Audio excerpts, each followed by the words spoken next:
کیا آپ جانتے ہیں کچھ لوگ کم عبادت کے باوجود اللہ کے محبوب بن جاتے ہیں اور کچھ لوگ بہت کچھ کرنے کے باوجود بھی سکون سے محروم رہتے ہیں۔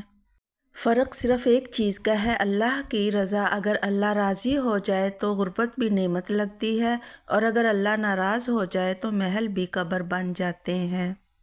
مگر سوال یہ ہے، اللہ کو راضی کرنے کا سب سے آسان راستہ کیا ہے؟ ایک نوجوان ہر وقت پریشان رہتا تھا، نماز بھی پڑھتا تھا، دعائیں بھی مانگتا تھا، مگر دل کو سکون نہیں ملتا تھا۔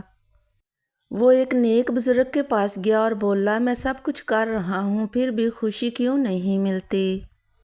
بزرگ مسکرائے اور پوچھا، بیٹا، کیا تم نے اللہ کو اہم بنایا ہے یا لوگوں کو؟ نوجوان خاموش ہو گیا۔ بزرگ نے کہا، اللہ کو راضی کرنے کے راستے بہت آسان ہیں، مگر ہم انہیں معمولی سمجھتے ہیں۔ پھر انہوں نے 5 باتیں بتائیں۔ نماز وقت پر، کیونکہ اللہ سب سے پہلے ہے۔ والدین کی خدمت، کیونکہ ان میں اللہ کی رضا ہے۔ لوگوں کو تکلیف نہ دینا، کیونکہ اللہ دلوں کا خیال رکھتا ہے۔ صبر اور شکر، کیونکہ یہی ایمان کی خوبصورتی ہے۔ اور چھوٹے نیک کام مسلسل، کیونکہ اللہ کو یہی سب سے زیادہ پسند ہیں۔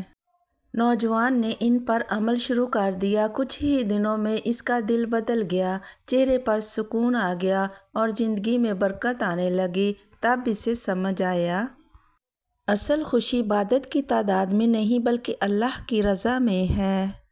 شاید تم نے بہت کچھ مانگا ہے، مگر کبھی اللہ کو راضی کرنے کی کوشش نہیں کی۔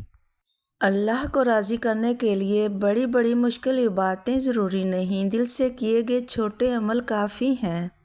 نماز، والدین، اچھا اخلاق، صبر اور مسلسل نیکی، یہی وہ راستے ہیں جو بندے کو اللہ کا محبوب بنا دیتے ہیں۔